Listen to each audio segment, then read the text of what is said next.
اور میں کہتا ہوں ٹائم مینجمنٹ پہ آپ کو اس سے بڑا کال نہیں مل سکتا، اس سے بڑا فرمان نہیں مل سکتا۔ ٹائم مینجمنٹ کے سارے کورسز آپ ایک پلڑے میں رکھیں۔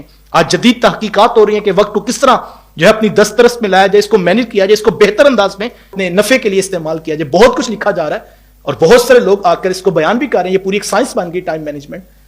سب کچھ ایک پلڑے میں رکھیں اور میرے محبوب علیہ السلام کے فرمان عالی شان کا ایک جملہ ایک پلڑے میں رکھیں۔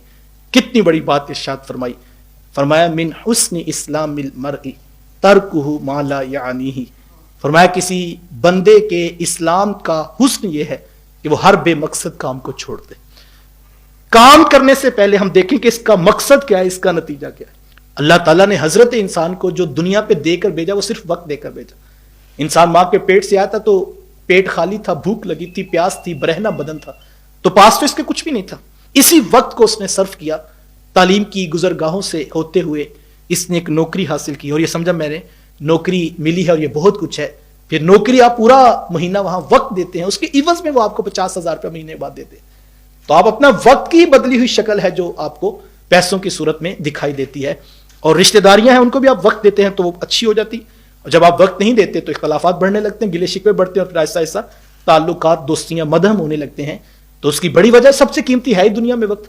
اور اللہ تعالیٰ نے بھی جو کل پہلا سوال کرنا ہے انسان سے وہ یہی تو کرنا ہے کہ تمہیں زندگی دی تھی، بتاؤ کن کاموں میں خرچ کر کے آئے۔ تو میرے اور آپ کے پاس یہ وقت کی بہت بڑی نعمت اور اللہ کا یہ عطیہ ہے۔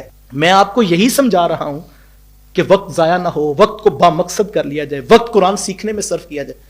میں آپ کو یہ سمجھا رہا ہوں لیکن وقت میرا بھی انتظار نہیں کر رہا، جبکہ میں وقت کو ہی سنبھالنے کا طریقہ بتا رہا ہوں اور اس کی دعوت پیش کر رہا ہوں، لیکن یہ سانسوں کی مالا ہے جو تیزی سے چلتی جا رہی۔ یہ بات بیان کرنے سے قبل میرے پاس وقت زیادہ تھا، میری زندگی کتنی سانسیں اور گزر چکی۔ ایک مفسر فرماتے ہیں مجھے ان الانسان لفی خسر کا ترجمہ سمجھ نہیں آ رہا تھا، بے شک ہر انسان خسارے میں، اس کا مطلب کیا ہے؟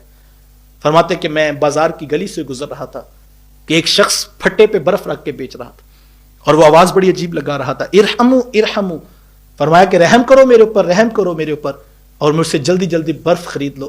اگر تم نے برف خریدنے میں تاخیر کر دی تو میں نے کمائی کیا کرنی ہے، میرا راس المال بھی ضائع ہو جائے گا، کیونکہ برف ایک ایسا سودا ہے جو گاہک کا انتظار نہیں کرتا۔ گاہک وقت پر آ گیا تو بک گیا اور پروفٹ آپ کے ہاتھ میں آ گیا، لیکن اگر گاہک نہیں آتا تو برف تو تیزی سے پگھل رہی ہے۔ تو یہ جلدی جلدی بکنا ضروری ہے اسی وجہ سے، اور اگر یہ نہ بکا سودا تو برف پگھل گئی اور جو راس المال جو انویسٹمنٹ کی تھی وہ بھی آپ کی ضائع ہو جائے گی۔ یہ سانسیں بھی پگھلتی برف ہے۔ اگر ہم نے جلدی جلدی ان سے کوئی خیر کے کام، کوئی بھلائی کے کام، کوئی نیکی اور اچھائی کے کام، کسی کا فائدہ، کسی شخص کے کام آنے کا عمل ہم نے جلدی جلدی کر لیا تو یہ پھر سانسیں کام آ گئیں، اور اگر ایسا نہ ہو سکا تو یہ تو ایسے بھی ضائع ہو جانی ہے۔